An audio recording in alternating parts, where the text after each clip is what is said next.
জাতীয় সংসদ সদস্য গণফোরামের সভাপতি জনাব মুস্তফা মহসিন মন্টুর প্রতি শেষ শ্রদ্ধা নিবেদনের জন্য আমাদের এই আয়োজন। এখন পুষ্পাঞ্জলি অর্পণ করছেন বাংলাদেশ জাতীয়তাবাদী দল বিএনপির মহাসচিবের নেতৃত্বে দক্ষিণ বিএনপির নেতৃবৃন্দ। এরপরে আসছেন গণসংহতি আন্দোলন, শ্রদ্ধা নিবেদন করবেন জুনায়েদ সাকির নেতৃত্বে। ছিলেন আপাদমস্তক একজন গণতান্ত্রিক নেতা, গণতন্ত্রে বিশ্বাস করতেন, যে নীতির সঙ্গে তিনি যে কখনো আপোষ করেন, যে কারণেই আওয়ামী লীগ ছেড়ে তিনি বেরিয়ে যাওয়ার পরে তিনি গণতন্ত্র প্রতিষ্ঠার জন্য এখানে কাজ করছেন।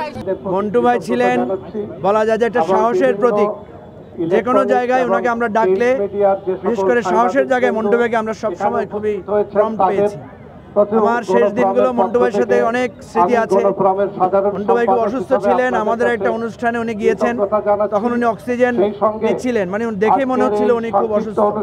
তারপরও সেই অবস্থায় উনি আমাদের অনুষ্ঠানে এসেছিলেন 26শে মার্চের একটা অনুষ্ঠানে। মোস্তফা মহসিন মন্টু একটা ইতিহাসের চিহ্ন এবং অংশ। বাংলাদেশ দীর্ঘদিন মন্টু ভাইকে স্মরণে রাখবে এবং মন্টু ভাইয়ের যে সাহসী এবং প্রতিবাদী কণ্ঠস্বর, সেটা যুগ যুগ ধরে গণতন্ত্রের রক্ষার জন্য স্বৈরাচার বিরোধী এবং বৈষম্য বিরোধী সংগ্রামের চিহ্ন হিসেবে থাকবে।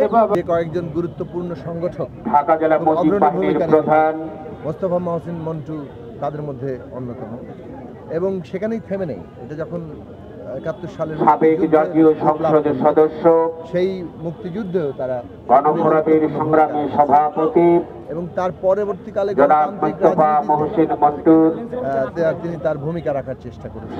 মন্টু তো আমাদের দলের সবচেয়ে শেষে বহুদিন ধরে উনি নেতৃত্ব দিয়েছেন এবং শেষ পর্যন্ত উনি মানে মৃত্যু পর্যন্ত নেতৃত্ব দিয়ে গেছেন।